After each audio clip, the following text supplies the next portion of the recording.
Assalamualaikum warahmatullahi wabarakatuh. Pemirsa, di akhir surat Al-Ankabut, yaitu ayat yang ke-69, dengan sangat tegas Allah berfirman, "Walladzina jahadu fina lanahdiyannahum subulana wa innallaha lama'al muhsinin." Ayat ini memberikan optimisme bahwa kalau orang sudah melakukan amal secara optimal, ikhtiar, usaha dengan sungguh-sungguh, akan dibukakan banyak jalan. Dalam ayat itu istilahnya subul. Subul itu jamak dari sabil. Bahkan sebelum menyebut akan ditunjukkan banyak jalan, di situ bentuknya adalah lanahdiyannahum. Bukan sekedar memberi petunjuk, tetapi pasti akan menunjukkan, karena di situ sudah ada lam tambahan dan sudah ditambah lagi dengan nun tasdid, itu penguat.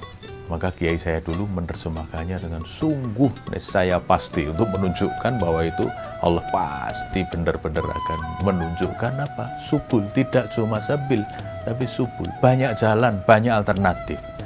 Tapi syaratnya kita harus fight. Syaratnya kita harus menunjukkan kesungguhan dalam mencari keridhaan Allah, dalam beramal soleh, dalam melakukan ihsan dalam kehidupan. Karena di akhir ayat itu, innallaha lama'al muhsinin, Allah bersama orang-orang yang suka berbuat kebaikan, berbuat ihsan. Ihsan itu tidak sekedar baik, tapi yang terbaik. To do the best we can do. Kita melakukan yang terbaik yang bisa kita lakukan. Jadi tugas kita sebagai manusia itu hanya berikhtiar, berdoa dan berikhtiar, berusaha, tapi usahanya yang mentok, yang maksimal. Nah, nanti di depan kita akan ditunjukkan banyak alternatif. Itu janji Allah.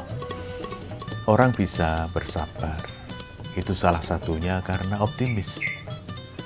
Dia bisa melihat bahwa setelah kesulitan itu pasti ada kemudahan. Every cloud has a silver lining. Jadi setelah dia melihat mendung, itu yang terbayang bukan mendungnya, tapi yang kelihatan bagi orang yang optimis itu adalah, oh itu di balik mendung masih ada garis perak. Itu artinya masih ada matahari, masih ada jalan terang setelah kegelapan. Pemirsa, ada banyak hal yang membuat orang bisa optimis. Misalnya karena yang bersangkutan punya pengalaman, dan pengalaman ini pengalaman sukses. Maka orang yang optimis itu biasanya mengapresiasi pengalaman-pengalaman hidupnya, terutama yang berhasil di masa lalu. Sementara mereka yang pesimis biasanya yang dilihat itu justru pengalaman-pengalaman buruknya. Maka kata orang bijak, kalau orang itu optimis, maka dia selalu kelebihan satu cara. Sementara kalau orang yang pesimis, itu selalu kelebihan satu alasan. Artinya apa? Kalau orang itu pesimis, yang selalu muncul dari ekspresinya itu adalah alasan-alasan. Kenapa saya gagal, menyalahkan ini itu. Tetapi kalau orang yang optimis, dia selalu kelebihan satu cara. Berarti ada saja cara yang kemudian dia pilih, yang dia yakini untuk dia lakukan di masa-masa yang akan datang. Jadi di samping orang ini mengapresiasi pengalamannya di masa lalu, kemudian dia pintar juga. Target-target yang besar itu dia potong-potong menjadi lebih kecil-kecil. Maksudnya untuk apa? Supaya lebih mudah tercapai. Karena kalau target itu besar sekali, kan susah mencapainya. Maka ketika target itu dipotong kecil-kecil, insya Allah menjadi lebih mudah.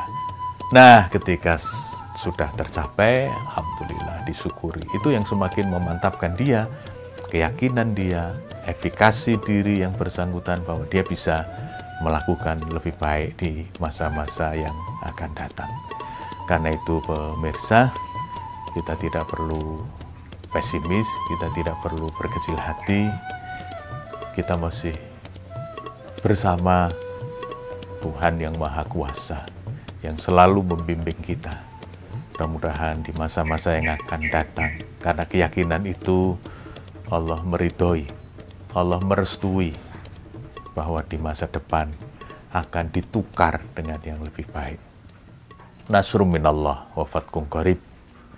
Pertolongan itu sudah dekat dari Allah Subhanahu wa Ta'ala. Sampai ketemu lagi di lain kesempatan. Assalamualaikum warahmatullahi wabarakatuh.